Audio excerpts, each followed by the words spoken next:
안녕하세요. 네, 반갑습니다. 인사해 주셔서 감사합니다. 오늘 이 백오가 제가 어저께 힙한 장소라고 얘기를 했는데 오늘은 덜 힙할 것 같지만 그렇지 않네요. 예, 젊은 분들이 많이 참석을 해주셔서 반갑고 저는 오늘 그 세션 주제가 주택개량 보수인데 이 세션 주제를 사회를 맡은 한국보건사회연구원의 이태진이라고 합니다. 반갑습니다. 왜 제가 사회를 맡을까라고 하실 수 있어요. 보건사회연구원인데 이것이 제가 역사를 거슬러 보니까 저한테 사회를 맡으신 분이 LH주택연구원의 지금 최은희 박사님 같이 자리를 해주셨는데 이게 출발점이 주택 개보수, 개량 여러 가지 그죠? 노후주택, 불량주택 개선 사업 등등 해서 되게 많이 용어들이 많았었고 근데 사실 주춤하는 때가 있었어요. 과거에는 사실은 우리 자활사업, 그러니까 기초보장제도 복지부의 기초보장제도의 자활사업에서 집수리 사업단이 자활사업 중에서 대표적인 어떤 사업이었죠. 사업으로서 조금 성과를 보고 있었고, 그 다음에 국토부 쪽에서도 워낙 주택 개량 쪽으로 하고 있었는데, 그 사이에 한 10년, 15년 사이에 사실은 한 5개 부처에서 유사한 사업들이 중복이 됐는데 전부 다 단편적으로 되어 있었어요. 그래서 집을 고치고 간단한 집수리를 하고 나면은 그 다음에 지붕 슬레이트 공사를 하기 위해서 또 다시 한 판을 엎어야 되고 그 다음에는 또 수고를 해가는데 또 다른 인력을 불러야 되고 등등의 되게 편파적으로 운영이 되고 있어서 제가 아마 지금으로부터 5년인가 7년 전에 국무조정실 차원에서 이 부처 간의 사업들을 좀 연계하고 말 그대로 통폐합 얘기했지만 사실은 통합하고 연계하는 그런 과제를 수행한 적이 있어서 그를 계기로 아마 최 박사님이 부탁하신 게 아닌가 싶은데 어제도 제가 이 방에서 주제들이 되게 앞으로의 미래에서는 상당히 중요한 주제들이 다뤄지니까 그 중에 하나가 어저께는 사실 제가 사회를 봤지만 커뮤니티 케어하고 전달체계에서 했었는데 거기에 핵심적인 내용에 있는 사업 중에 하나가 주택 개량 개보수이고 향후 이 문제가 더 커서는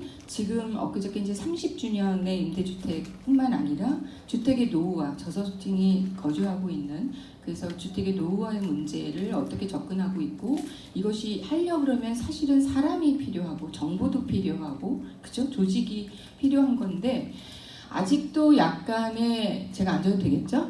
아직도 약간의 그 개별적인 사업 성격에 머물러 있죠. 10년 전에도 주장한 게 이것이 이제는 단위 개별 사업이 아니라 좀 통합적인 정책 차원으로 접근을 할 필요가 있겠다라는 생각이고 국토부 개인의 집 관리뿐만이 아니라 복지부 차원에서도 정말 케어라고 얘기하지만 누가 생각해도 배리어 프리하고 그 다음에 안심하고 거주할 수 있고 그 다음에 주택이 인간다운 주택에서 살 수 있는 주거권의 차원에서는 가장 중요한 문제가 아닐까 싶습니다. 오늘 이 주제를 정하고 나서 발제를 3분이 해주실 예정이 있습니다. 자료가 다 있으시니까 제가 발제 제목은 소개하지 않고요. 여기 왼쪽부터 오늘 첫 번째 그 대전 세종연구원의 연민석 박사님 감사합니다. 네. 제가 발음 맞게 했죠. 염인석 박사님. 제가 측근 중에 염민석 박사님이 있어서 헷갈린 것 같아요. 죄송합니다. 그 다음에 국토연구원의 이우빈 박사님. 감사합니다. 그 다음에 한국장애인개발연구원의 개발원의 안성준 팀장님. 감사합니다. 그리고 오늘 토론을 맡아주실 두 분을 소개드리도록 하겠습니다. 중앙집수리지원센터의 주택사업단 단장을 맡고 계신 박한용 단장님 감사합니다. 그 다음에 토지주택연구원의 조승연 연구원생님 감사합니다. 네. 무엇보다 오늘 발표 주제의 원고를 보시면 알겠지만 지금 현재 주택 개량 보수하고 관련있는 사업의 현황 그 다음에 지자체 차원에서의 주제 그 다음에 정책 차원에서 이게 이제 지속 가능한 그린 리모델링 활성화를 위한 주거복지의 확대이죠. 제가 아까 정책으로 이제는 조금 제 자리를 좀 자리매김을 해야 된다는데 그런 주제. 그 그다음에 무엇보다 장애인 노인 관련해서 우리가 주거 환경이 무엇보다 시급한 욕구도가 특성이 명확한 그런 계층에 대한 사업에 대한 얘기를 해봐 주시도록 하겠습니다.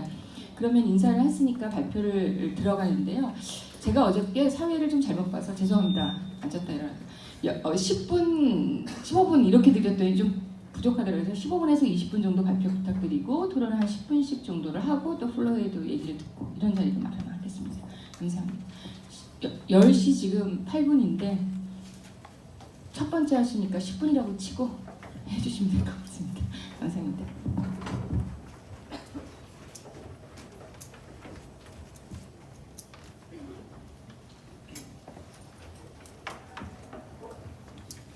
네,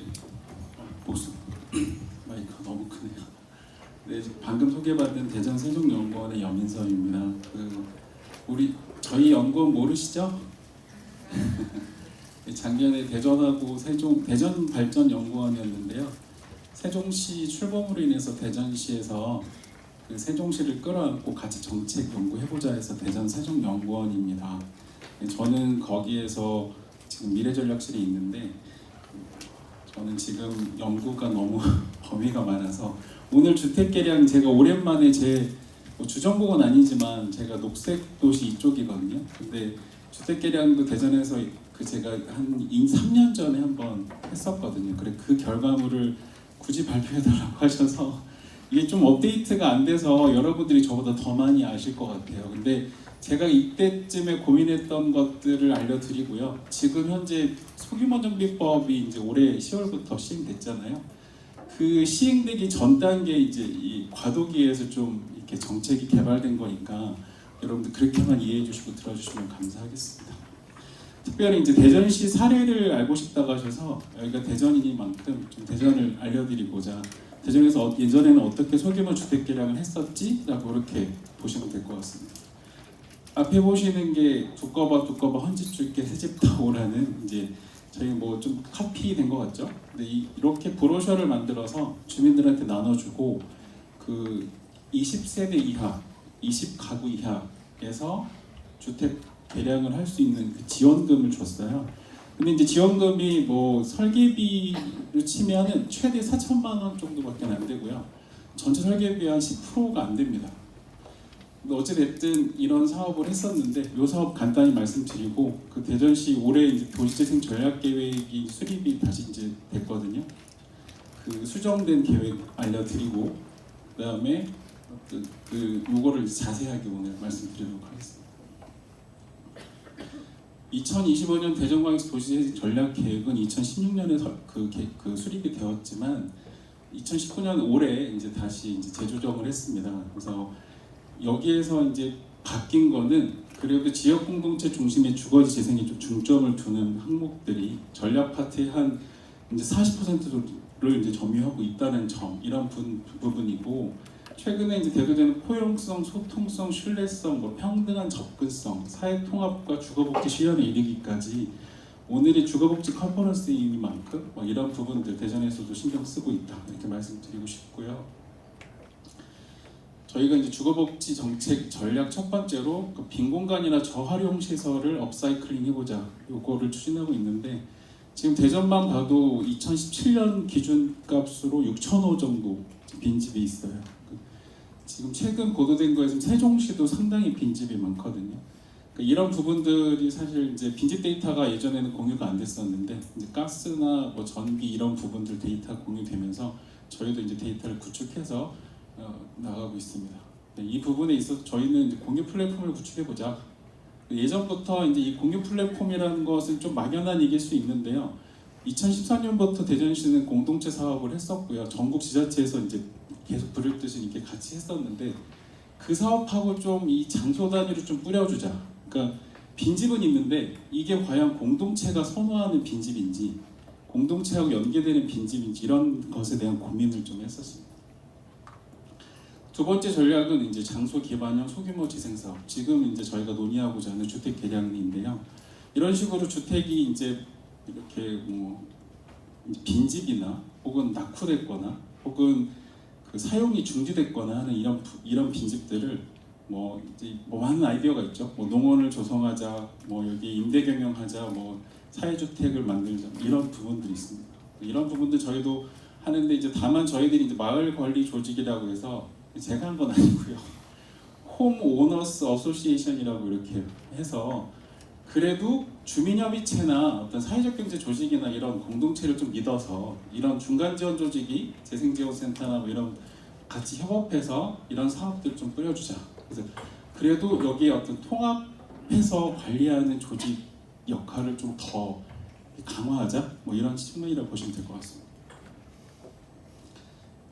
예전 것을 한번 보여드릴게요. 이제 요렇게 시작했습니다. 2011년도부터 소규모 이제 대규모 정비 사업을 이렇게 하다가 이게 잘 안 됐어요. 그때 이제 경제 악화도 있었고 여러 가지 정비 여건이 별로 좋지 않았습니다. 주로 대전이 이쪽이 신도심이고요. 유성이고 서구. 이제 동서간의 격차가 확실히 보이시죠?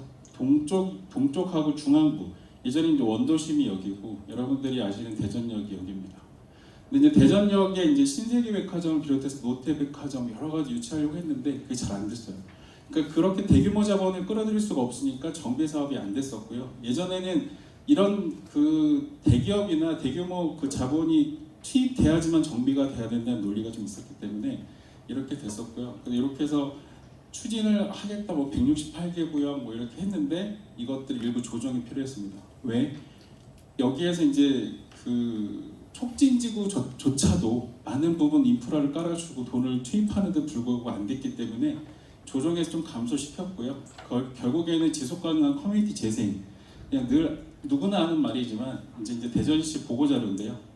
지속가능한 성장과 커뮤니티가 중시되는 도시 재생을 목표로 해서 이렇게 했습니다. 그런데 여전히 도시 정비 사업이 제일 첫 번째 목표였어요. 그러니까 이런 부분들이 더 강조가 안 되니까 아마 저는 잘 안 됐던 것 같고요. 그래서 이제 2013년도 이제 이런 물결들은 이제 시민 공모에 의한 좋은 만들기 사업이 이제 이렇게 플러스가 돼서 같이 나가고 있었던 거예요. 그러니까 인프라를 하시는 분들이 하는 계획이고 이제 이 좋은 마을 만들기 사업을 이런 식으로 뭐 한 300만 원 정도 투입되는 금액이거든요. 그러니까 근데 문제는 이것 따로 노니까 근데 이게 종료가 되면요. 사업이 만약에 3개년 사업을 지원했는데 종료가 되잖아요. 그러면은 이 정비 사업들도 다 동시에 안 되고요. 결국에는 그동안 지원됐던 금액들이 이제 그냥 땅에 떨어지는 거예요. 어찌됐든 그래도 커뮤니티 중심 주거 지성을 해보자. 그래서 소규모 주택 정비, 그 시급한 지역 우선 자산을 활용하자. 청년 일자리 그때 한참 5년 전부터 청년 정책이 이제 전국 지자체를 휩쓸 때 이 연계가 되자 해가지고 주거지를 보존하고 주민을 참여시키는 방안 쪽으로 뭐 어느 도시와 또 비슷하게 이렇게 갔습니다. 이제 기본 구조가 주거지 정비는 이제 노후저층 주거지 보존으로 가고 공동체 활성화는 거주민 중심의 어떤 이런 문화 행사나 여러 가지 지역 자원을 연계할 수 있는 주민이 그 프라이드를 가질 수 있는 그런 그 행사들로 이렇게 같이 엮어보고 있습니다. 이 부분은 제가 그냥 디자인한 거고요. 인프라를 이제 다음 컷부터 보여드릴 텐데요. 뭐 이런 식의 구조도 짰습니다. 이건 뭐 이제 자료로 가름하겠습니다. 그 주거지 정비 모델을 이제 13년에서 15년까지 이런 식으로 제가 그냥 짠 건 아니고요. 죄송합니다. 너무 무시한 것 같아요. 저희 정책은 그건 아니고 그 하드웨어와 소프트웨어가 결합된 형태로 그 이제 정비를 하되 장소 창출형 보존형, 밀집 가로형 경관 보존형 이렇게 약간 무식하게 생각했습니다. 왜냐하면 그 기존 연구를 보더라도 어떤 도시의 어떤 조직을 생각하자 이런 부분이 있었어요. 왜냐하면 정비가 가로적 주택 정비 사업 이때 이제 막 시작할 때쯤이었고요. 그래서 일단 가로를 보존하면서 하는 그 기존 가로형이 있었고, 그 다음에 이제 경관 보존형은 이제 좀 경사지예요. 대전도 경사지가 있으니까 그렇게 한번 해보자. 그러니까 좀 어반 파브릭이라고 해서 이렇게 좀 그 부분을 좀 건드려보자. 그래야 이제 사업성 같은 것도 어느 정도 나올 것 같고 경관도 동시에 창출할 수 있을 것 같아요. 그러면서 장소 창출이나 보존은 뭐냐면 아까 제가 소프트웨어적에서 지역 자산 연계 말씀드렸잖아요. 그 지역에 만약에 그 뭐 50년 이상에 대한 뭐 축제가 있었다든지 뭐 이런 부분들, 문화재가 있었다든지 이런 부분들 같이 엮어서 자산 활용형 도시 재생을 한번 이끌어보자, 뭐 이런 차원이라고 보시면 될 것 같습니다. 그래서 제가 한 가지 그냥 보여드릴게요. 그 이제 실제 사례를 보여드린 게 여러분들 도움이 될 것 같아서, 이 부분이 이제 보문산 자락 안에 있는 보문산 안쪽에 들어차 있는 부사동이고요. 여러분들이 그 쉽게 아시려면 이제 한화이글스 그 경기가 열리는 곳 그 근처입니다. 여기에 이제 사실은 예전에 못 사는 분들이 점점 산으로 올라가시잖아요. 그래서 이 경사지를 한번 선택을 했고요. 이런 식으로 해서 이제 요 3번이라고 되어 있는 지역이 시형주택이라고 해서 한 40년 이상 된 그 공동주택이에요. 이제 내용 연수를 다한 주택들을 어떻게 하고 하는 이 기존 이렇게 불규칙한 주거지를 어떻게 할 것인지, 사실 이 건설회사에서는 이런 그림을 가지고 옵니다. 그래서 707세대를 우리가 여기다 뿌려주겠다. 네, 이제 이런 식으로 하면 거의 4분의 1에서 한 3분의 1로 줄게 되거든요. 제가 제안한 걸로. 왜냐면 중층 규모니까. 그리고 테라스 하우스나 뭐 이런 거. 근데 이렇게 해서 좀 우리도 고품격 주거를 추구하되, 면적은 그래도 그 규모가 크진 않지만 좀 생활의 질, 삶의 질을 생각해보자 이렇게 생각했고요. 이상적이지만 이렇게 유도하고자 했습니다. 그런데 여기에서 이제 뿌리문화 축제나 어떤 대전의 그 로미오와 줄리엣이라는 부용과 사득, 그래서 부사동이에요. 그래서 이런 부분이 이제 이제 이루어질 수 없는 사랑의 어떤 러브 스토리가 있었던 동네니까 좀 그렇게 만들어 보자 이렇게 해서 제안을 했고요. 하면서 뭐 이 노후도나 이런 부분들 뭐 기본적으로 체크를 했고요. 재생에서 그 기본 요건, 그리고 이제 이런 거주환경 불만족도나 시설 요구도 서비스 요구도, 그때 한참 생활권 기본계획을 저희가 수립하고 있었기 때문에 그 생활권 기본계획하고 이 정비계획이 항상 따로 놀거나 이런 부분이 있었거든요. 그런 부분을 좀 매치시켜보자 했고요. 이렇게 해서 이제 금융지원이나 이런 부분들이 그때 당시에 너무 구체적이지 않았어요. 돈도 없었고요. 허그에서도 사실 별 관심은 보였지만 돈을 많이 주지 않았습니다. 어쨌든 경사지에는 이런 식으로 이제 접근하되 이런 커뮤니티 중정에 좀 중심을 둬보자. 이 아파트의 이런 단위 공간은 작을지라도 주민들이 좀 숨 쉴 수 있는 공간들을 줘보자 이렇게 생각을 해서 이런 걸 제안을 했고요. 실제에서 뭐 주민 설명회도 했었고 그 대전시에서도 여러 번 발표했었습니다. 두 번째 사례인데요. 이 부분은 이제 대전시 대동, 그 이제 대동인데요. 그 이렇게 돼 있는 곳이고, 최근에 이렇게 하늘공원 해가지고 뭐 행안부 사업이나 이런 부분이 계속 지금 투자되고 있는 지역입니다. 이 부분은 이제 그냥 일반 밀집 가로형이고요. 이렇게 불규칙한 곳에 이제 건축 회사에서 제안한 것은 1930세대. 제가 제안한 건 뭐 이렇게 그거보다 면적이 작은, 이 전체가 1934세고요. 제가 이거 전체는 아니고 요 규모가 너무 크다. 그래서 한 4분의 1에서 3분의 1 정도로 제가 제안을 했습니다. 그래서 두 가지 모델을 밀집가로형, 그 다음에 그 경사지 저도 생각이 안 나네요. 경관보존형. 자, 이렇게 해서 됐고요. 이게 필지단위 주택정비, 가로주택정비 사업 다 섞어서 지금 소규모 주택정비법에서 제안한 유형들을 다 여기다가 넣어서 같이 설계를 했었습니다. 그래서 저거를 계기로 2015년부터 대전시가 그러면 좋다. 그럼 소규모 주거정비사 우리가 먼저 해보자. 그 정비법, 그 소규모 정비법 나오기 전에요. 했었습니다. 그래서 15년에 계획을 세우고 16년, 17년도에 한번 해야 되는데 16년도는 재건축, 17년도에는 리모델링을 이렇게 지원했습니다. 그래서 이렇게 이제 제가 뭐 간단한 이상적인 모델 만들어 드리고 했는데, 이제 공공이 지원할 수 있는 건 컨설팅, 설계비 4,200만 원까지, 주택 개량, 금융, 이주 지원. 근데 사실 3번과 4번이 너무 구체적이질 않았어요. 공공에서도조차도 그냥 막연하게 얘기를 했기 때문에 주민들한테 매력이 없었고요. 기술 지원, 이거는 이제 건축사, 이제 마을 건축사나 이렇게 저희가 양성을 했었기 때문에 거기서 지원을 했었고, 설계비 뭐 이렇게 있는데요. 이 부분을 체감을 못 하고 있습니다. 왜냐하면 공사비가 4억이라면 4천만 원은 DC 정도로 생각하시지 설계비 뭐 예산 뭐 이렇게 지원받는다 생각 안 하세요.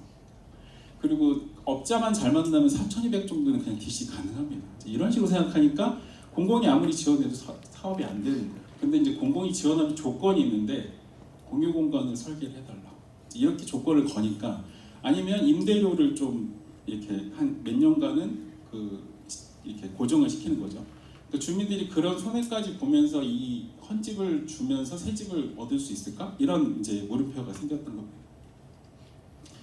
저는 이제 이런 평가지표를 만들어 달라고 해서 연구를 해서 드렸었고요. 제가 이렇게 만들어서 드렸어요. 근데 공유 공간 이제 계략적인 모델, 녹색 리모델링도 할 수도 있고 성능 개선 차원에서 부정형 필지 개선하는 방안 말씀드렸었고 그 주차 공간 같이 공유하는 거 그리고 뭐 땅콩주택 비슷하게 지금 그려져 있죠. 이렇게도 할 수 있습니다.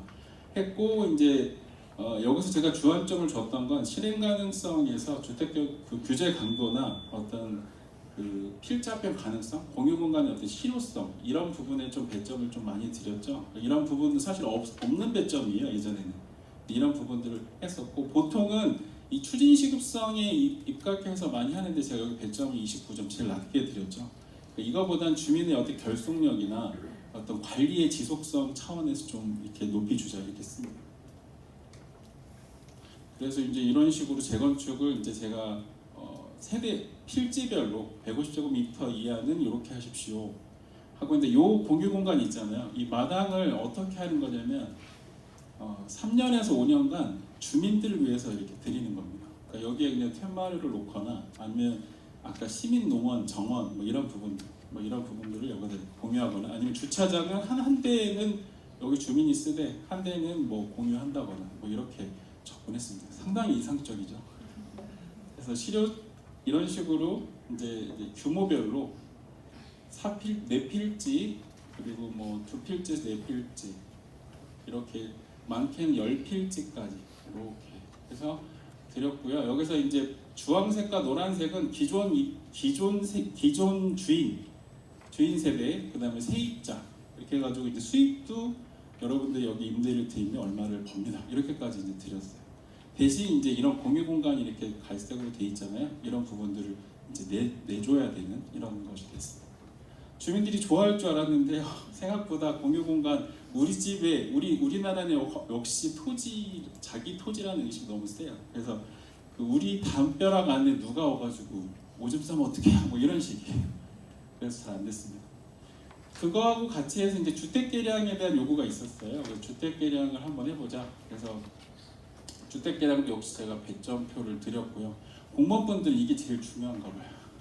저는 이거를 이제 실제 실태를 잘 조사해서 거기에 맞는 걸 이렇게 해야 되는데 일단 평가표를 들고서 지원하면 체크해서 사업 얼마. 왜냐하면 이게 이제 특혜 논란도 있고요. 근거, 이렇게 돈을 준 근거 같은 것들이 없으면 안 되기 때문에 여전히 공공에서는 이런 부분. 사실 이제 제가 이제 결론적으로 말씀드리면 이 부분들을 주민과 같이 만들어가는 것도 필요하다. 이 중에 한두 지표 정도는 주민들이 원하는 지표를 좀 만들면 더 좋았지 않았을까 이런 생각이 들고요.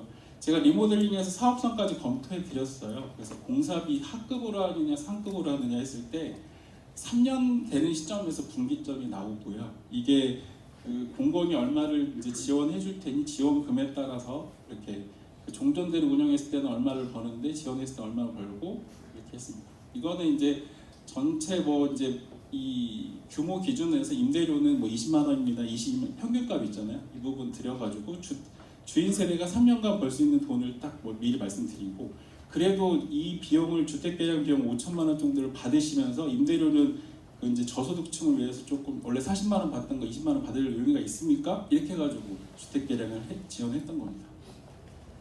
실적이 어땠을까요? 주택 개량 제가 질문 드리는 건 좀 그렇지만 실적이 1년에 2건 의외로 반응이 없습니다. 왜? 막상 컨설팅 받아서 현장에 이제 전문가랑 같이 협의하는 과정 중에서 이 돈 안 받고 그냥 임대료 비싸게 받을래 자기가 도배장판 하겠다 뭐 이런 식의 반응이 있었습니다.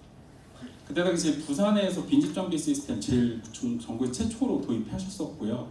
부산이 이제 뉴스에도 나면서 거기에 이제 그 안전 문제가 대두됐기 때문에 했었고 이게 비밀리에 했던데 이 부산광역시 공무원분들 제가 인터뷰하면서 저희 거랑 같이 이렇게 해 나갔고요. LH공사나 SH공사도 역시 이런 비슷한 게 있어서 사실 이 부분을 제가 여기에 이제 정부 관계자분들 계시면 건의하고 싶은 건 결론적으로 두 번째인데요.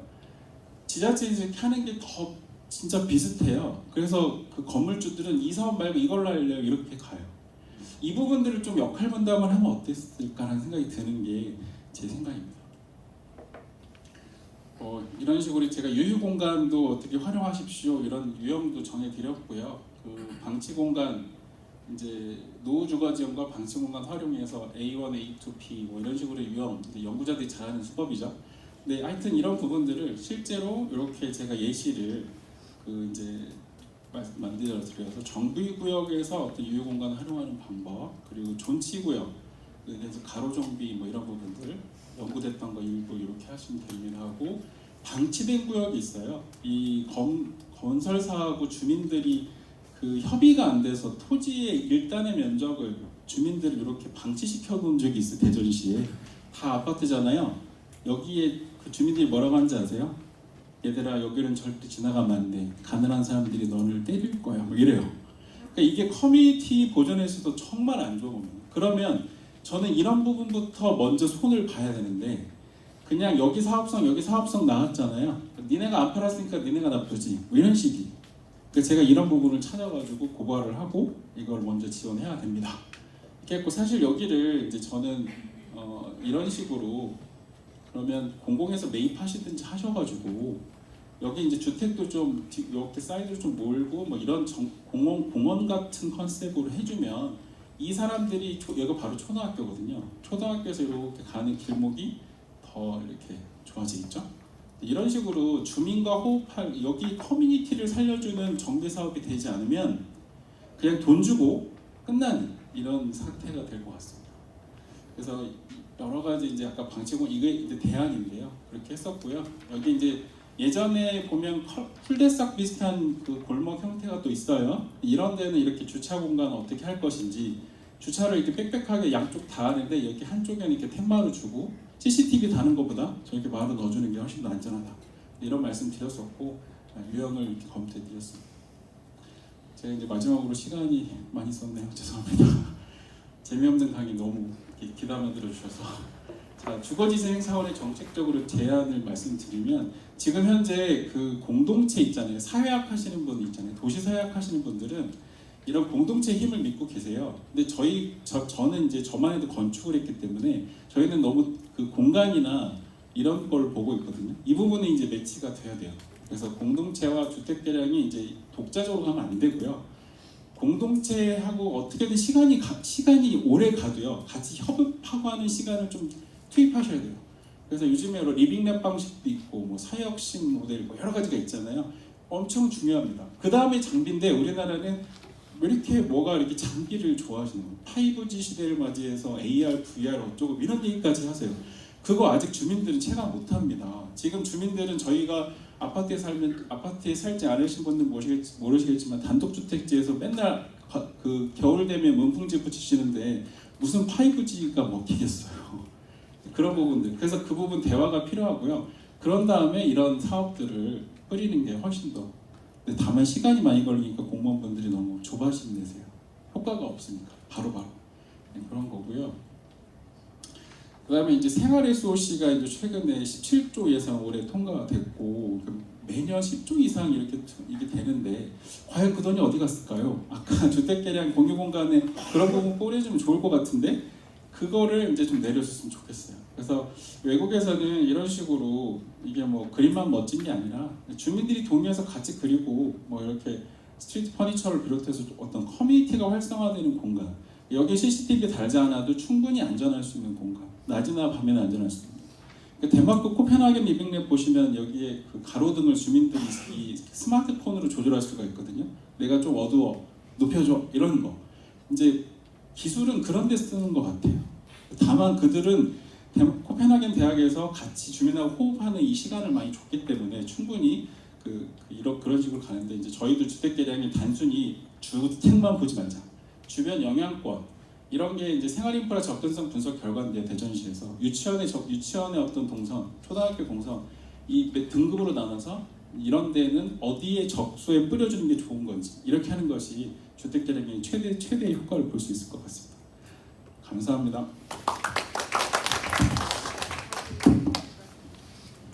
시간 전에 15분 정도의 약간 화장실 가실 시간을 드리고 하는 걸로 알고 있는데 점심시간이 조금은 길더라고요. 1시 반까지더라고요. 가급적이면 제가 제 시간에 맞춰보도록 하겠습니다. 토론을 이어서 바로 할까요? 박학경 선생님부터 좀 부탁드릴게요.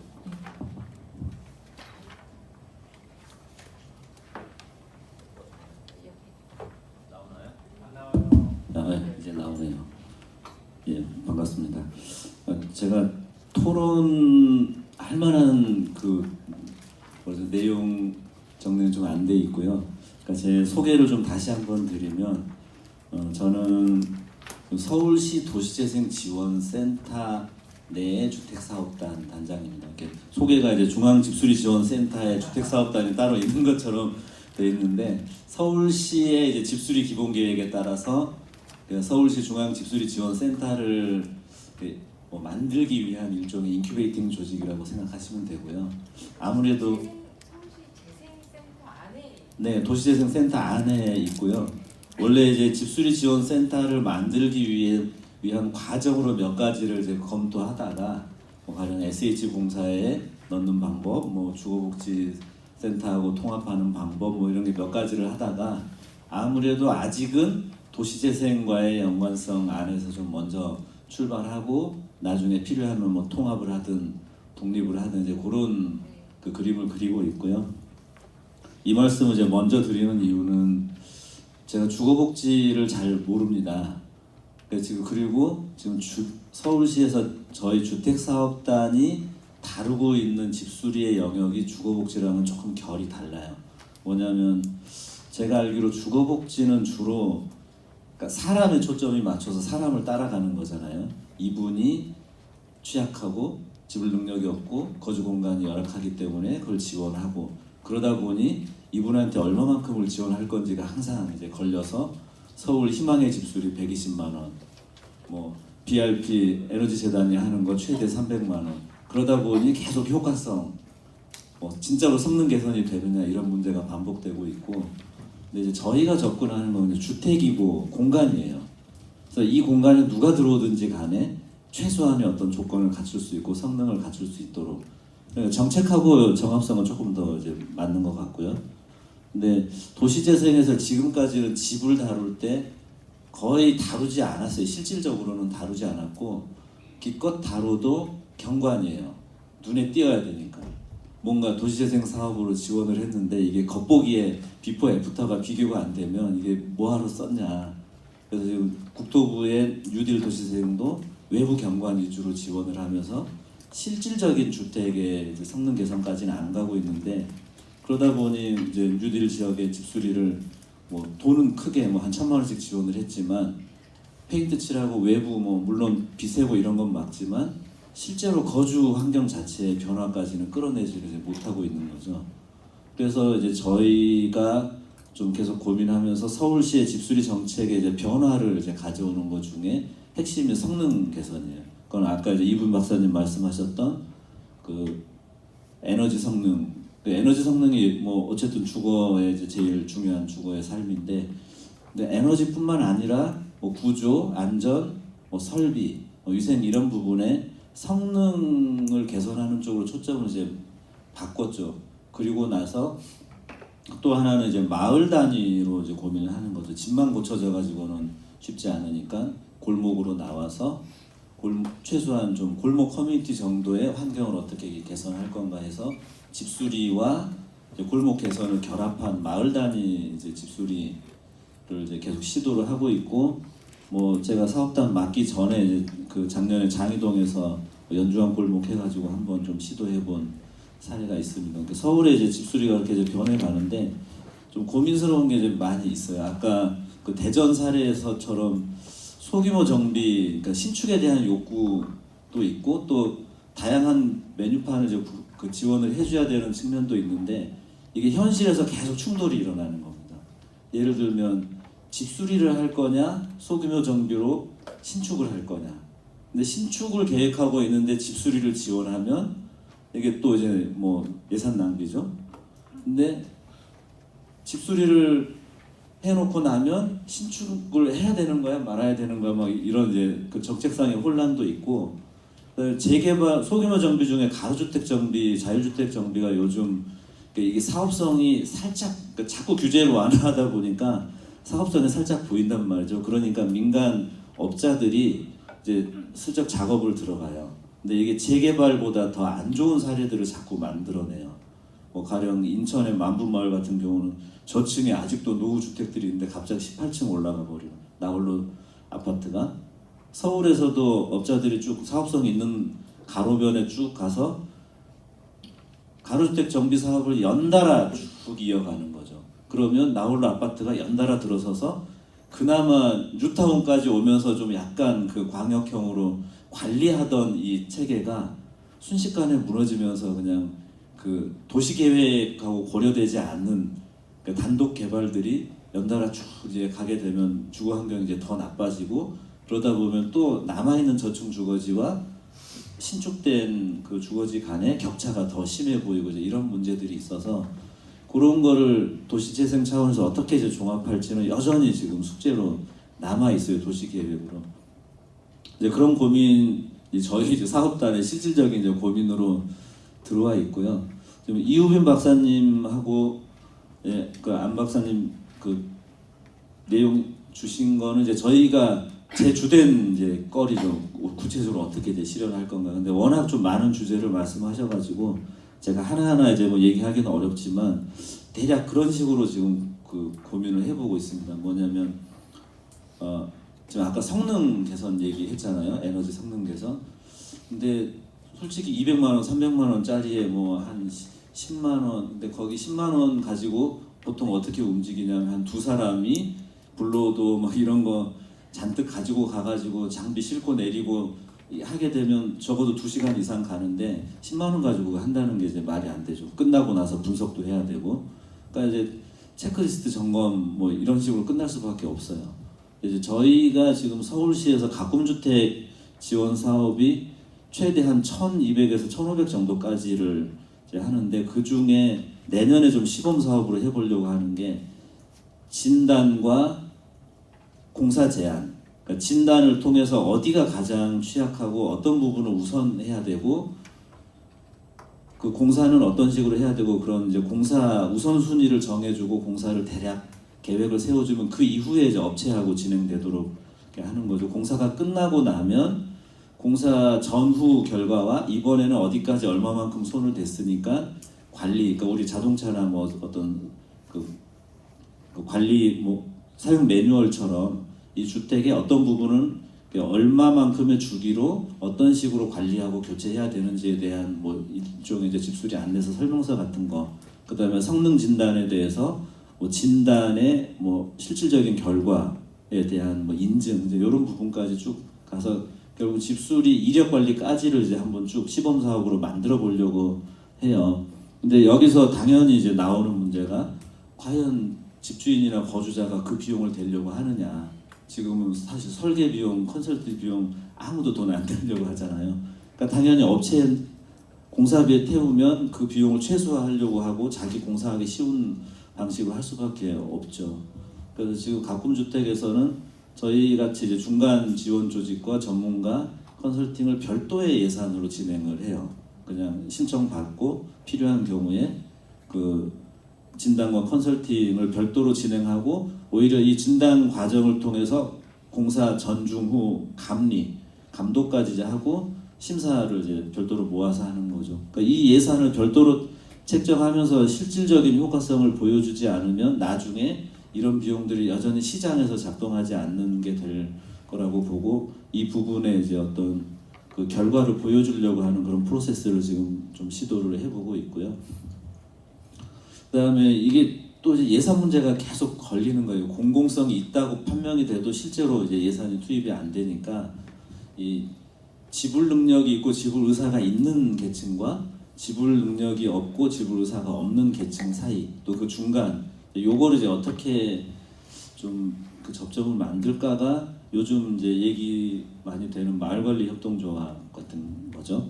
그러니까 이 자리에 혹시 오셨을지도 모르겠는데 지금 삼양동의 마을관리 협동조합 같은 경우 삼양동 저층 주거지 쭉 보면 오늘 발표하신 거랑은 조금 결이 다른데 노후 주거지 보면 일단 들어갈 때 이게 방문 턱부터 탁 걸리고 그 다음에 그 노인네들 이렇게 집 안에 의자만 쫙 깔아놓고 앉지를 못하니까 의자로 이동을 하시고 막 이제 싱크대 안 쓰죠.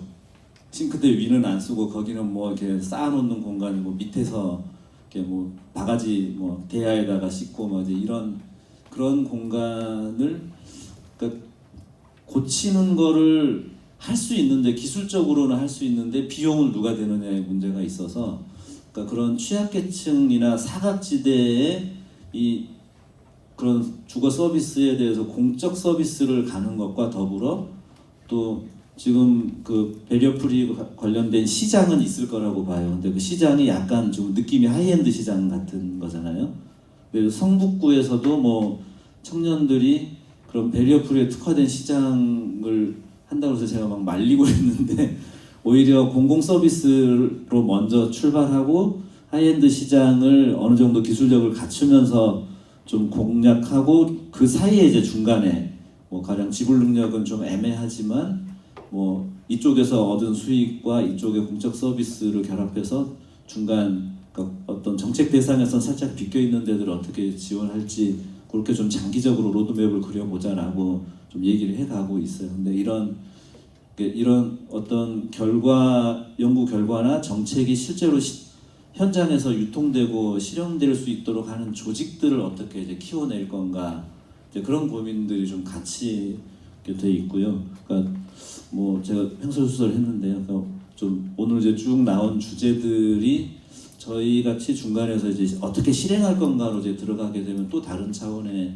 좀 얘기들이 있는 것 같고요. 뭐 좀 오늘 이후에 뭐 그런 얘기 각각 분야에서 좀 서로 나눌 수 있는 기회들이 있으면 좋을 것 같습니다. 네. 횡설수설했습니다. 네, 안녕하세요. LH 연구원의 조승현입니다. 저는 이제 뭐 저소득층 뭐 주택 수리나 이런 쪽보다는 LH에 속해 있다 보니까 임대주택, 특히 이제 매입 임대주택 쪽에서 수리나 관리 그런 이제 그런 관점에서 좀 오늘 토론자로 왔는데 오늘 굉장히 많이 배운 것 같아요. 보면은 뭐 그 연 박사님 말씀하셨던 이야기나 또 이제 이유빈 박사님, 한성중 박사님 말씀하신 내용은 좀 새로웠어요. 그래서 건축적이나 이런 부분은 매입임대주택에는 지금 도입이 거의 안 돼 있어요. 아시다시피 매입임대는 LH가 짓는 주택은 아니고 LH 뭐 이제 말씀들은 하세요. 신축주택을 매입하면 되지 않냐. 그래서 신축할 때 계약해서 매입해라 했는데 LH도 과거에 이제 시도했었고 근데 문제가 뭐냐면 LH는 이 사업 승인권한이 없잖아요. 그건 지자체가 가지고 있다 보니까 저희가 제시하는 기준들을 이제 못 맞추는 거예요. 처음에는 협약은 했는데 그대로 안 지으면 저희가 안 산다고 했을 때 이걸 계약 파기 책임을 LH 쪽이 자꾸 묻는 거죠. 그러다 보니까 그 질을 담보할 수 없고 대신에 이제 지자체에서 매입임대주택, 신축주택을 많이 하는 이유는 거기는 허가권이 있거든요. 그러니까 허가를 내주는 입장과 사는 입장이 동일한 거예요. 그렇기 때문에 지자체에서 좀 더 이제 매입임대주택이나 그런 걸 신축으로 많이 할 수 있고 LH는 그러다 보니까 이제 기존에 지어진 주택들을 좀 사고 있는데 그러다 이런 이제 장애인이나 베리어프레이 유니버설 디자인이 거의 이제 없죠. 그래서 저희 실태 조사를 그때 한 1,000호 정도 했는데 장애인 시설 해가지고 있는 주택들이 거의 없더라고요.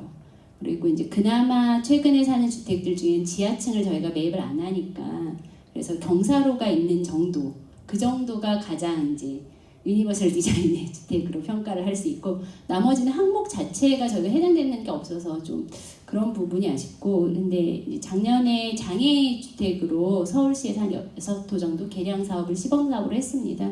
그래서 올해는 좀 전국적으로 좀 고령자를 위해서 주택을 개조하려고 지금 하고 있는 부분인데 이게 가장 큰 문제가 비용적인 문제가 있어요. 그래서 매입임대주택 같은 경우에 저희가 1억 2천 호당 지원을 받고 있는데 이게 전국 평균으로 일괄해서 받고 있거든요. 그러면 서울 같은 경우에는 아시다시피 이제 뭐 3억 호당 3억 이상으로 저희가 매입을 하게 돼요. 그러면 이제 지방에서 좀 저렴한 주택들 매입해서 균형을 맞추는데 이 국토부에서 지원 단가에는 실은 개보수 비용이나 운영 비용을 포함하는 개념으로 좀 넉넉하게 라고 설정은 돼 있지만 저희가 이 러닝 코스트나 이런 부분 개보수 비용 고려하면 한 13% 정도 사업자 부담금이 발생을 하고 있습니다. 근데 이제 과거에 2005년부터 매입했던 주택들 기준으로 생각하면 지금 이미 15년 정도 지났고, 그럼 그 주택들이 당시에는 이제 좀 고령화된 주택들 매입했던 것들은 이미 지금 이 말씀하셨던 문제들이 굉장히 많이 발생을 해요. 그래서 개보수를 하는데 더 이상 개보수할 수, 저희가 비용으로 하는 것보다 임대를 받고 임대하는 것보다 폐쇄하는 게 더 나은 주택들, 그런 호실들이 존재하죠. 그래서 이제 그런 주택들을 LH가 어떻게 할 것인가, 그래서 고민을 좀 많이 해서 실은 뭐 사회적 기업이나 비영리 기구들하고 지금 저희가 연계해갖고 그 주택을 좀 넘기고 저희 무상으로 제공을 해요. 주거 취약계층 지원 대상 주택으로. 그러면 그분들이 이제 자체 자금, 아까 말씀하신 빈집 정비 사업이나 이런 부분에서 뭐 서울시 같은 경우는 이제 1,000만 원까지 제공받을 수 있으니까 그거 가지고 주택 개량하거나 혹은 아니면은 뭐 민간에서 하는 그런 펀딩을 이용해서 주택을 개보수를 하고, 그리고 또 아니면은 자기들이 살 집이니까 이제 반반 배분해서 같이 함께 이제 주택 개량해가지고 좀 살 수 있게끔 하고 임대료를 거의 무상으로 공급하거나 아니면은 정말 관리비 차원에서 받는 그런 사업들을 지금 시범적으로 해보고 있습니다. 하지만 이게 이제 장기적으로 가기에는 역시나 아까 말씀하셨던 뭐 200만 원 가지고 그 에너지 개보수를 한다고 그래도 이 주택 자체가 한호를 다 고치는데 굉장히 많은 비용이 들잖아요. 창고 바꾸는 것 같은 건 꿈도 못 꾸고, 그냥 하시는 분들도 물어보면 페인트하고 도배 장판 그리고 뭐 유니버설 디자인의 주방기구 이런 거 아니고 그냥 조금 손보는 정도, 그 정도로 해서 사업을 하고 있기 때문에 그런 이제 노후화된 주택들을 어떻게 해나갈 것인가. 특히 임대주택으로 들어갔다고 하면 일단은 주거 환경이 개선됐다고 보시기 때문에 그 주거 지원 대상에서 많이 빠져요. 근데 매입임대주택에 그래서 들어오신 분들이 처음에는 주거 만족도가 굉장히 높다가 지나면 지날수록 주거 만족도가 낮아져요.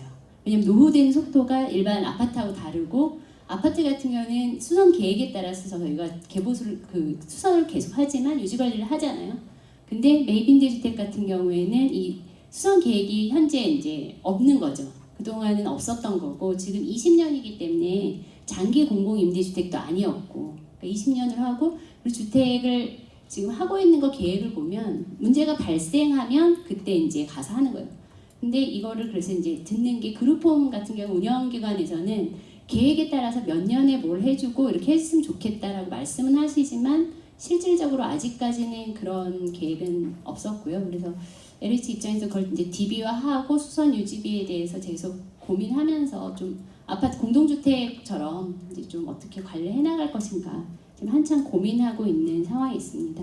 그러다 보니까 뭐 이제 뭐 장애인이나 뭐 그린 리모델링까지는 아니더라도 좀 어떻게 개보수해 나가고, 특히 공유 공간이 이 매입임대 같은 경우는 전혀 없었어요. 그동안 없고 신축으로 지금 하는 사회적 주택 이런 경우에는 공유 공간을 좀 확보해서 거기 주민들 커뮤니티라든지 작업장 뭐 이런 하는 시도를 하는 경우도 있어요. 그리고 이제 뭐 지방에 가면 민간으로 분양하려고 만들었다가 분양이 안 된 주택들, 그런 경우에는 뭐 옥상 공간이나 저층부의 공간들이 좀 꽤 잘 되어 있는데 실질적으로 저희가 이제 입주민 뭐 해서 입주하고 나면 운영이 안 돼요.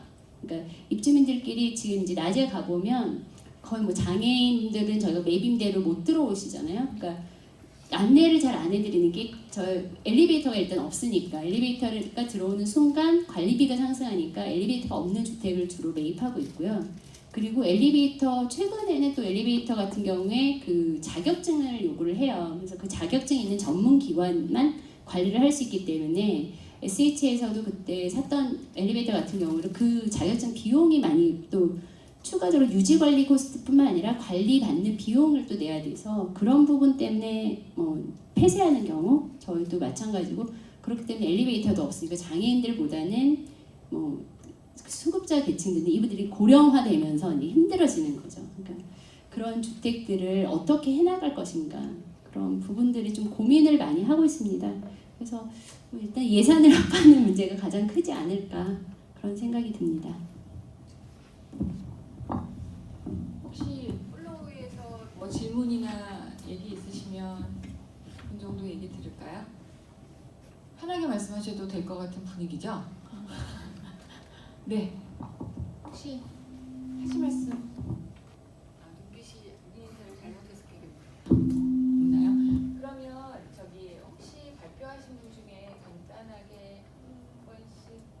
대한 얘기 있으면 하실 수 있는 기회를 드릴까요? 네. 하시고 싶은 얘기가 많으신가 본데요.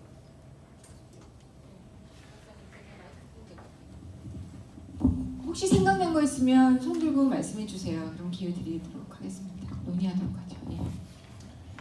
저가 성격상 좀 수치심이 많아요.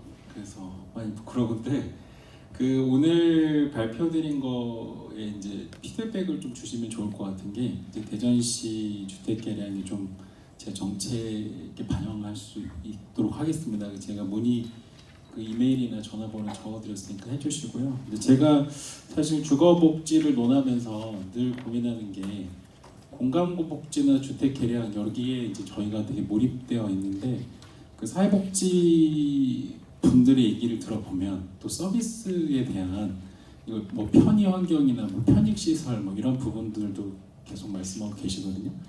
좀 저는 좀 포괄적 지원 시스템에 대해서 조금 더 저희가 더 나아가야 되지 않을까. 그러니까 지금 돈이 없다 하지만 주택 개량 비용은 이렇게 에너지 진단 비용이나 여러 가지 지금 없어요. 근데 그 행안부 사업이나 뭐 여가부 사업이나 보면 다 비슷비슷하거든요. 복지라는 이름으로. 이 부분들을 좀 그래도 좀 저희가 좀 알차게 쓰면 될 것 같은데 이 부분이 여전히 칸막이를 못 넘지 않을까. 그러니까 그런 생각에서 이제 감히 이제 그런 부분들을 좀 포괄할 수 있는 지원 시스템이 마련되면 참 좋을 것 같습니다. 네, 저는 단장님 말씀하셨듯이 진단과 컨설팅 비용을 예산 따로 태우는 게 정말 중요하다고 생각하는데 그게 쉽지 않더라고요. 이걸 왜 따로 태워야 되는지에 대해서 하고 또 이 문제가 나왔을 때 얘기가 나오는 건 그럼 우리나라의 그런 진단과 컨설팅을 전문적으로 할 수 있는 인력이 이제 소규모 집수리 업체들을 대상으로 할 수 있을 정도의 그런 시장이 있냐라는 얘기가 좀 많이 나오더라고요. 근데 그게 뭐가 먼저냐의 싸움인 것처럼 어떤 분은 예산을 투입하면 또는 돈이 들어가면 시장이 자발적으로 만들어지지 않겠냐라는 분들도 있고 또 어떤 분들은 야 시장이 있어야지 이걸 뭘 하지 어떻게 하겠냐 시장이 재정을 투입한다고 생기겠냐라고 해서 정말 쉽지 않은 일인데 역시 서울시는 빠르게 하시는 것 같은 게 중앙부처에서는 제가 몇 번 얘기했는데 쉽지 않다고 그러시더라고요. 이거를 하는 게 그래서 제가 그 이 한국에너지재단 담당자를 만나서 이런 문제가 있고 감사원의 지적도 있었는데 진단비를 따로 책정을 해서 좀 이걸 따로 하는 게 어떠냐라고 했더니 뭐 자기네들도 고려해봤는데 아직 시장이 없어서 받아줄 수가 없을 거다라고 해서 하는데 서울시가 이렇게 먼저 해서 시장을 좀 만들어주면 중앙정부도 좀 따라가지 않을까 해서 요거는 되게 제 생각에는 제가 생각했던 거랑 되게 많고 좋은 제도인 것 같습니다. 그 부분 제가 살짝 언급을 할게요. 그러니까 그 여전히 이제 예산을 이제 어떻게 쓸 건지에 대한 의문은 있지만, 그러니까 서울시만 그 가능한 건 아닌 것 같고요. 그러니까 제가 보니까 도시재생 사업에 특히 이제 뉴딜은 서울시 가꿈주택하고는 또 다른 결이라, 그러니까 아예 시설비로 통째로 그 집수리 관련돼서 뭐 인천 같은 경우 인천도시공사, 뭐 경기 같은 경기공사 이런 데다가 그냥 위탁 주는 식으로 해버리면서 재밌는 걸 발견을 했어요. 그러니까 견적이나 이런 비용을 별도로 하고 개별집에 대한 지원을 그냥 이렇게 하는 거예요. 몇 개씩. 그러니까 에너지재단도 지금 공사를 껌껌이 계약을 하는 방식인데, 예를 들어서 뭐 한 일정한 지역이나 일정 물량을 좀 전문 업체에 통으로 주고 그 비용 중에 일부를 진단, 뭐 컨설팅 계획, 견적 이런 내용으로 해서 좀 따로 나누게 되면 충분히 이제 가능한 부분이라고 보고요. 그리고 그러니까 예산의 효율적 집행이라는 명분이 분명히 있는 것 같아요. 그냥 업체가 자기 필요한 공사에 맞춰서 이걸 하는 게 아니라 가장 효율적으로 이 공사할 수 있도록 계획을 세우면 그 전후 비교가 이제 되잖아요. 그러니까 그런 부분들만 좀 잘 해 나가고, 지금 도시재생에서 가지고 있는 예산을 먼저 활용하면 이제 점차 이 시장을 확대해 나가는 거는 제가 볼 때는 충분히 가능성이 있다고 봅니다. 네. 아까 제가 사례로 보여드렸던 그 자료들은 서울시 저소득장애인 주거환경 개선 사업에서 나왔던 성과물을 좀 중심으로 보여드렸던 부분이고요. 그래서 그 주거 부분에서는 그 서울시 사업 같은 경우에는 그 예전에 아까 이태진 위원님 말씀하신 것처럼 농어촌 장애인 주거환경 개선 사업이 복지부에서 06년부터 15년도까지 진행이 됐었습니다. 근데 유사 중복 통합 사업 때문에 국토부로 이관이 돼서 넘어가서 지금 현재 LH 쪽에서 진행을 하고 있는데, 네, 그 이전까지는 저희 원하고 그 복지부하고 지자체하고 같이 진행을 했었어요. 근데 이제 그때는 가구당 사업비가 부가세 포함해서 380만 원으로 진행을 하다 보니까 대부분의 사업들의 가구별로 투입되는 게 80% 이상이 외부에 있는 화장실을 실내화해서 연계해주는 사업으로 해서 380만 원이 다 끝나는 그런 좀 아이러니가 좀 있긴 있었습니다. 근데 지금 서울시 사업 같은 경우에는 다행히 그때보다는 가구당 예산상의 비용은 500만 원으로 증액이 돼서 서울시에서 자체적으로 2008년도 시범 사업 후에 2009년도 본격 사업으로 올라와서 2억으로 시작해서 지금 올해 같은 경우에는 7억까지 진행이 됐는데, 가구당 500만 원을 예산상의 기준으로 하고 실질적으로는 100만 원에서 2천만 원까지 다양하게 금액이 쪼개집니다. 왜 그러냐면 이게 동일한 500만 원이 필요 없는 가구가 있고 그거 이상이 필요한 가구도 있어요. 근데 농어촌 사업을 할 때 그렇게 못했던 게 가구별로 예산이 배정되어 있기 때문에 무조건 필요하든 필요하지 않든 380만 원이 가구로 투입이 돼야 됐고, 지금 서울시 사업 같은 경우에는 저희가 그런 걸 방지하기 위해서 일괄로 저희가 예산을 다 받아서 업체별로 견적을 다 내고 필요한 부분을 장을 다 구해서 가구별로 맞춤형으로 컨설팅이 완료되고 설계하고 견적까지 한 개의 기간에서 그걸 하고 예산을 배정하기 때문에 100만 원이 있는 가구, 2천만 원이 있는 가구가 다양하게 분포해서 전체 금액을 맞춰서 하고 있습니다. 그래서 만약에 사업을 추진하실 때 그런 부분들을 좀 한번 고민해 보시면 좋을 것 같고요. 그리고 아까 조성현 연구원님 말씀하신 매입 임대주택 같은 경우에도 매입을 하시고 나면 누군가 분양하기 전에 그 개보수 공사를 진행을 해요.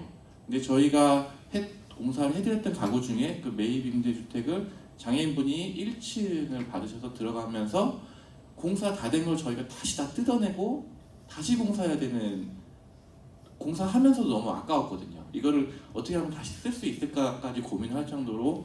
그래서 그런 이제 기본 매입 임대주택을 개보수할 때 최초에 좀 기본적인 부분들은 BF화해서 고칠 수 있는 그런 매뉴얼들이라든가 그런 것들이 보급이 되면 이중적으로 예산이 낭비되는 건 좀 방지할 수 있지 않을까 싶습니다.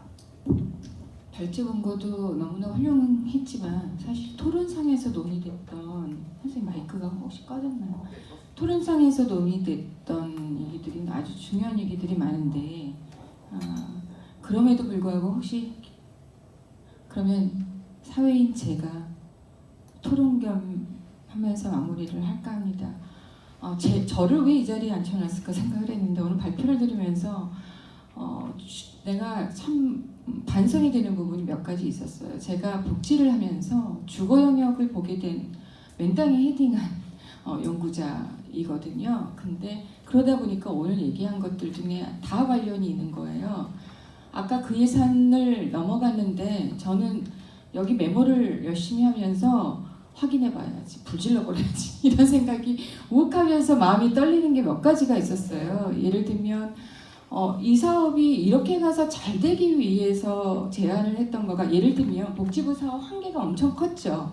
근데 국토부에서 봐서는 그게 더 전문화되고 확대 가고 사람 중심으로 가고 주거의 줄 관리도 가고 이게 지속 가능하도록 가겠는데, 이게 아니 뭐 LH에 왔다고 그래서 잘못한 건 아닌데 LH에 가면 일단 임대주택으로 한정이 되잖아요. 그 전에 있을 때는 장애인이 거주하는 가구 중심이었고, 그러면 그 점의 장단점이 활용이 돼서 사업이 더 정책화됐었어야 되죠. 그러니까 이런 것들이 너무 아쉽고, 또 하나는 그래서 팔로우하지 못하는 연구자로서의 마음 아픔이 너무 컸고, 나중에는 이제 가슴이 떨리고 화가 났던 건, 제가 우리나라 도시계획에 도시 재생을 할 때 1차 멤버 위원이었어요. 그러니까 그때는 사실은 복지한 사람이 뭘 도시재생을 알아요. 그런데 뭐 예를 들면 교육학, 관광학, 뭐 예를 들면 여러 가지의 학문들의 분야들이 다 모여가지고 도시재생을 바라볼 수 있어서 전국 투어를 하면서 심사를 했었는데, 그리고 나서 제가 개인적으로 너무 회의가 들어서 사실은 도시재생하고 멀리 가자라고 했는데, 다시 지금 2년간 제가 복지 분야의 도시재생위원으로 있으니 아까 연 박사님 말씀하신 몇 가지는 사실은 조금 전달되도록 제가 책임은 못 지지만 최대한 노력은 하도록 하겠습니다. 지표의 문제라든지, 그 다음에 사실은 SOC라는 거에 대해서 복지부도 너무나 본인들이 할 것들이 있는 것처럼 하고 있는데 상당한 시간이 걸려요. 정책이 정책 간에 연계가 되고 논의가 되려면 상당한 시간이 걸리더라고요. 그래서 의사소통이라는 게 그렇게 중요하다라는 말씀을 좀 드리고 싶고, 또 하나는 제가 저 역시도 조금 몸이 불편했던 시간이 있었고, 또 가족 중에도 있게 되고 이러면서 아까의 안 박사님의 그림에서 그린 그림에 너무나 와닿고, 사실은 이 매뉴얼이 제가 알고 있었으면 뭔가를 할 수 있을 텐데, 이 기술의 문제, 그 다음에 또 하나의 저는 하면서 좀 제안을 드리고 싶은 게, 사실은 본인들이 선택해서 본인들의 집을 이렇게 장애인 누구든지 살 수 있는 주택으로 한다는 거는 어떤 소모품 외에는 정말 선택할 수 있는 길이 없어요. 그러니까 누구를 불러서 주변의 주택의 인테리어 업자를 불러서 얘기하는 의사소통이 안 돼요. 그 정도로 홍보와 보급화와 접근성이 떨어진다라는 거죠. 그래서 저는 그것도 그거지만 한편으로는 이렇게 뭔가를 하려면 뜯어고치는 것도 필요하지만 좀 기술 개발이 조금 더 많이 되는 것도 한편으로 필요하겠다는 거예요. 뭔가 띄었다 붙였다 하는 게, 이거는 사실 지속 가능하게 조금 우리가 해야 되는 사업 중에 하나가 아닐까라는 생각이 좀 들어서, 정말 어떻게 보면은 오늘 발제 주제 원고의 발표들이 내가 살고 있는 지역, 그 다음에 주택, 그 다음에 사람 중심으로 발제가 어떻게 단계별대로 너무나 정말 좋았던 것 같아요. 그러니까 지역에서의 단위에서의 사람이 살아나가는 것이 사람 중심과 내가 살고 있는 주택과 그 다음에 그 지역사회 중심으로의 발제가 다 이루어졌고, 사실은 각각의 정책에 제안해야 될 것 같기 너무 멀지만 답답함은 있지만 해야 될 숙제는 이 분야에서 무궁무진하게 앞으로 많은 것 같다는 생각이 들었어요. 지속가능한 주택뿐만 아니라 저는 예산의 문제가 이 부분이 앞으로 도시재생의 예산에 조금의 일부 합치고 그 다음에 그린 에너지 주택의 재단에서 하고 있는 사업을 조금 더 효과성을 제고하고, 효율성보다는 효과성이 제고되고, 이제 그러기 위한 모든 부처에, 예를 들면 사회보장 기본법 안에 바뀌어진 게 부처와 지자체, 그러니까 지자체에서 올라온 유사중복의 중앙부처의 사업을 저희가 법안에서 검토를 하고 있는 것 중에 가장 많이 올라오는 게 주택개보수였어요. 근데 너무나 턱없고 예산을 붙이면 훨씬 더 좋겠다라는 것들이 엄청 많았거든요. 근데 문제는 지자체에 올라온 것이 중앙하고의 유사중복을 아까 말씀도 하셨지만, 사실은 중요한 건 중앙부처 간에가 합해지거나 효과를 봐야 되는 것들이 훨씬 더 많다라는 것들인데, 그 부분이 사회보장 기본법 안에서도 너무나 미흡하거든요. 그래서 앞으로 가야 되는 이 제목은 사실은 주택 개량 보수였지만 다루어진 오늘의 세션의 내용들은 보다 우리가 앞으로 주거 복지죠. 사실은 주거 복지에서 우리가 해야 될 미래지향적이고 엄청난 숙제들이 남아있고, 상당히 향후 미래 세대의 사회 쪽에서 정책 대응이 필요한 이런 내용들이었다고 저는 감히 말씀드리고 싶습니다. 이상으로 오늘 발표를 해주신 발제자 선생님들, 발제자분들, 토론자분들 너무 감사드리고, 함께 끝까지 점심시간 조금 제가 아섰습니다. 10분 정도 함께 해주셔서 너무 감사합니다. 고맙습니다.